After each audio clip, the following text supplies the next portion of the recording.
We begin with that breaking news out of the U.S. overnight. George Herbert Walker Bush, the 41st president and head of a political dynasty, died in Houston at 10 p.m. local time. He was 94, and his health had deteriorated sharply in recent years.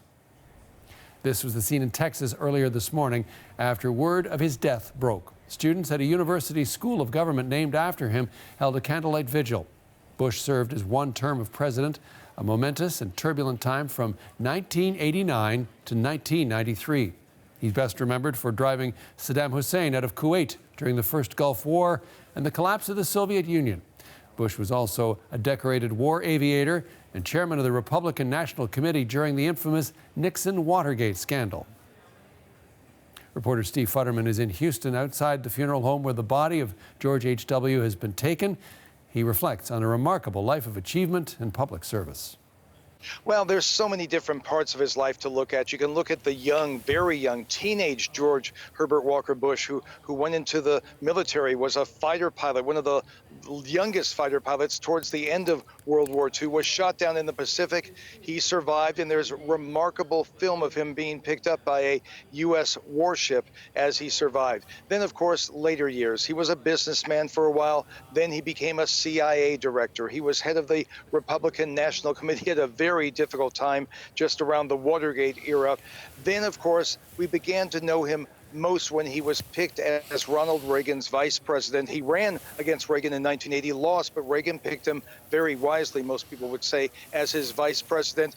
He served for 8 years, and then, of course, he reached the ultimate. He became president, elected in 1988. I think he'll be best remembered for the way he put together that remarkable coalition in the first Gulf War, using his diplomatic skills to get countries who aren't always willing to let the U.S. lead the way and dominate, allowing the U.S. to dominate that coalition and force Saddam Hussein out of Kuwait. He lost his re-election bid, a bit of a humiliation the next year, primarily because the U.S. economy was faltering, beaten by Bill Clinton. But remarkably, this was a man who did not hold a grudge, it seemed. He accepted his defeat. He welcomed Bill Clinton into the White House, and those two men became very close friends the rest of his life. So quite a remarkable life. And then, of course, we forgot to mention he raised his son, who also became president as well.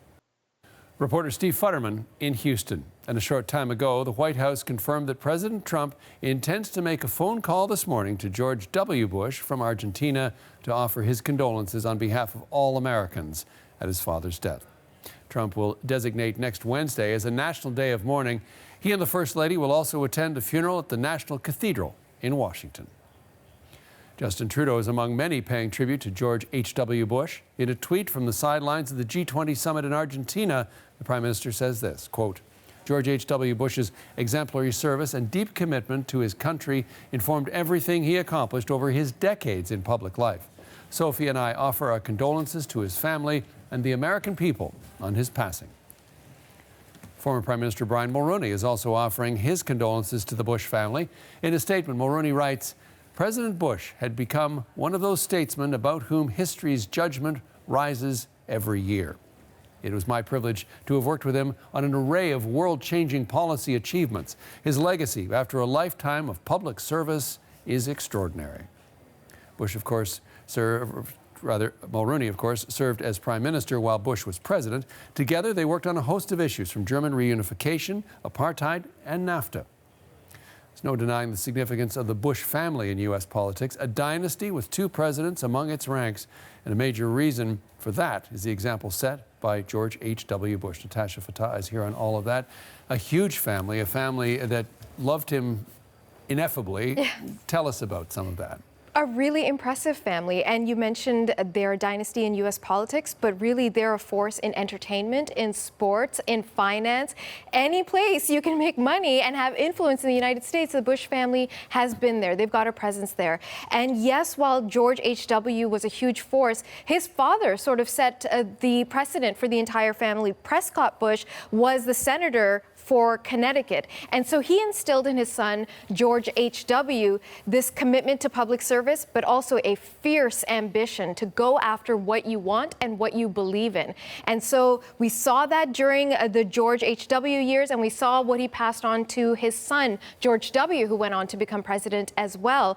And when his son was president, you'll remember, of course, the 9/11 attacks happened. And that was used as a reason to go into Iraq and invade Iraq, go after Saddam Hussein. And at the time, that President Bush said, remember, this is the man who went after my father. So that gives you a sense of the influence that patriarch had on his children, and including on Jeb Bush, who just in 2016, after being governor of Florida, decided that he would like to run for president, ran for the Republican nomination, did not win because, of course, Trump won. But interesting to note, John, that the Bush family did not support Trump, even though they're long-term Republicans. And you see that it even went beyond that. So Jeb's son, also named George, issued a tweet. Let's bring that up and show you what he had to say about his grandfather. This lovely tweet saying, "My grandfather was the greatest man I ever knew. His life spanned the American century. He fought in World War II, took part in the Texas oil boom, served out a distinguished career in public service, including serving as president during the final days of the Cold War." So you talk about this man's accomplishments,